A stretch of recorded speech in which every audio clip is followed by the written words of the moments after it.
Here's our Christmas tree, Theo, and I wanted to show it to you and show you some of the many Christmas ornaments that are on this tree because some of them were on the Christmas trees when Granddaddy was a little boy, and some of them were on the Christmas trees when Nana Bess was a little girl, and some of them were actually on the Christmas tree when your daddy was a little boy or when Uncle William was a little boy. So I thought I would bring you a video of some of the ornaments on our tree. And the first one I'm going to show you is this one since it seems to be the biggest. And that is a Christmas ornament that your Uncle William made in kindergarten. And it's a Santa Claus made out of yarn and a ring. And one eyeball is still on it, and the other eyeball fell off. But that's William's first Christmas ornament. And right next to it is a Santa Claus made out of okra that my girlfriend made for me. I also have lots and lots of birds on my Christmas tree because I think birds should be in trees and I like them. I like to put them on my tree. Here is an ornament that was on the Christmas tree when your granddaddy was a little boy up in Washington, D.C. It was made about 1940, and great grandma, who's your daddy's grandma, gave it to me so that I would have something from the old days on my Christmas tree. She knew I liked them. I like lots of different things on my trees, including funny metal snowmen who hang from the heavy branches that are strong enough to hold them up.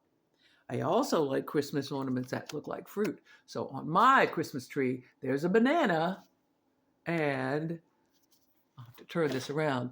There is a watermelon.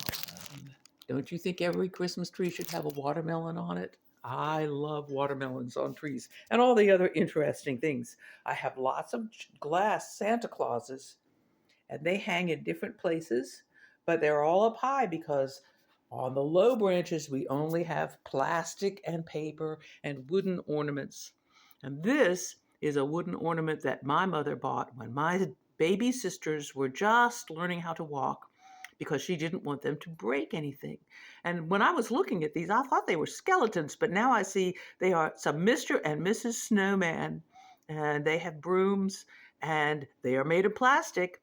And the reason I hang plastic ornaments on my Christmas tree, partly because I like to remember all those years ago when I had baby sisters, but also partly because that way, if a puppy tail smashes into it, he won't break it. Here are some ornaments that I made out of buttons a long time ago when there wasn't any money to buy Christmas ornaments. And so we made them out of buttons and just hung them from string on the Christmas tree.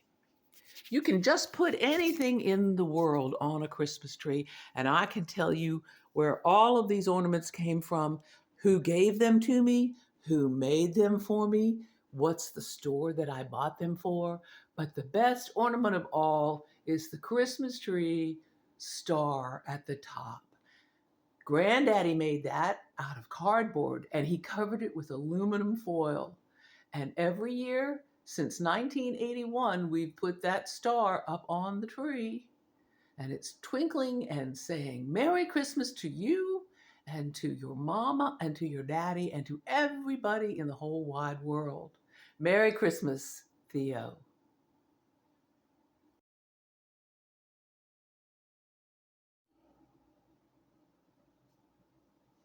Merry Christmas, Theo.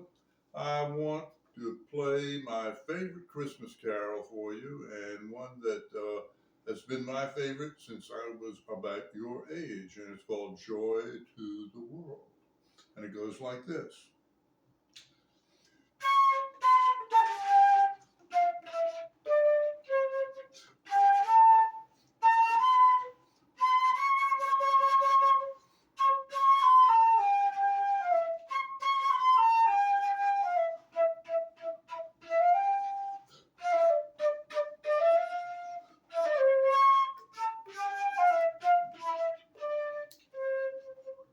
Merry Christmas, Theo.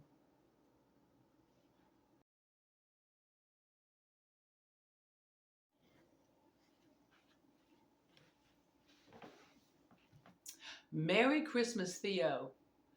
Since you're almost 5 years old, I thought I would tell you a story about the Christmas when I was 5. It's probably hard to imagine anybody as old as I am was ever 5.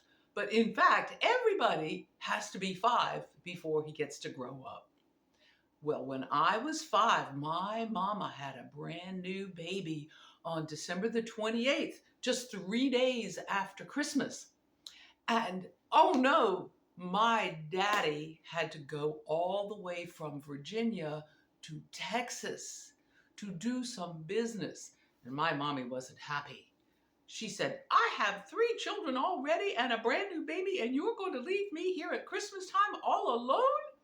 And he said, well, my sister will come and help take care of the children.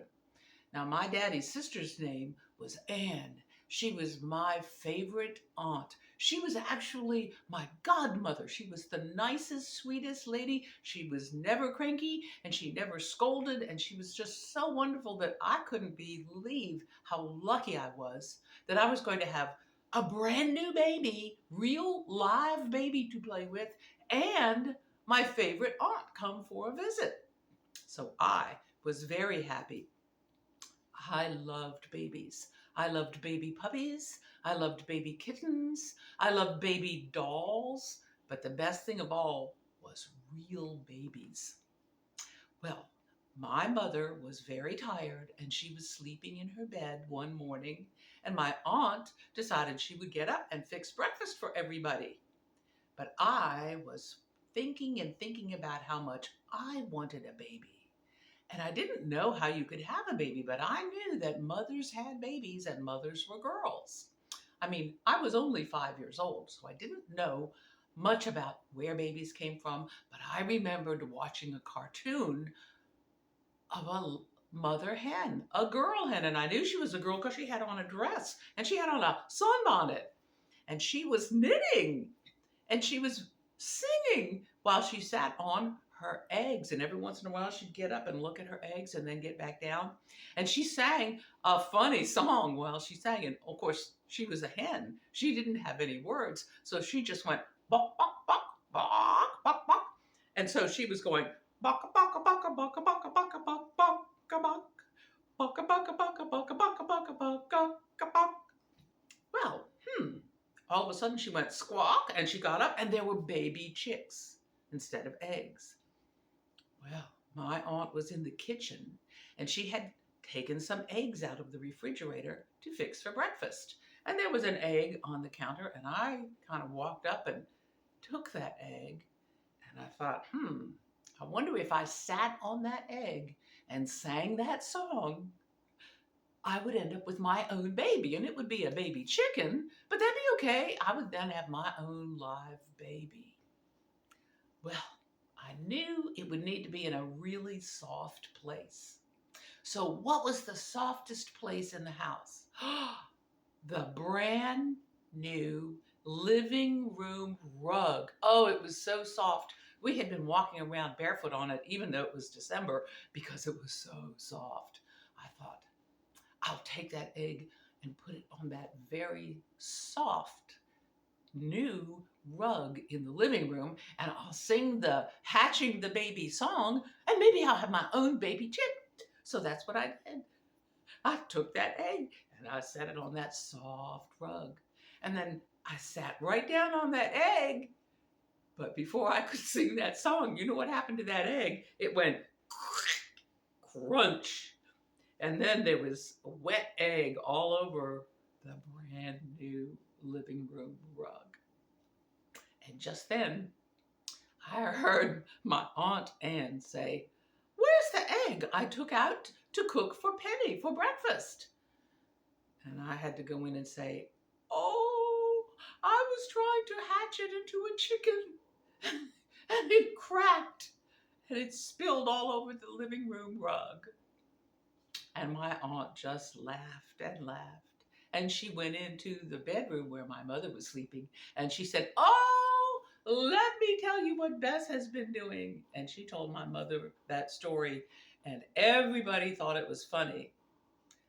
I didn't think it was funny. I was really sad that I didn't end up with a baby chick, but I was really, really glad that my daddy was all the way in Texas and my Aunt Anna was the one who was taking care of us, because if he had been there, I probably would have gotten a spanking. But that's what happened to me on the Christmas that I was 5 years old. I hope you like that story.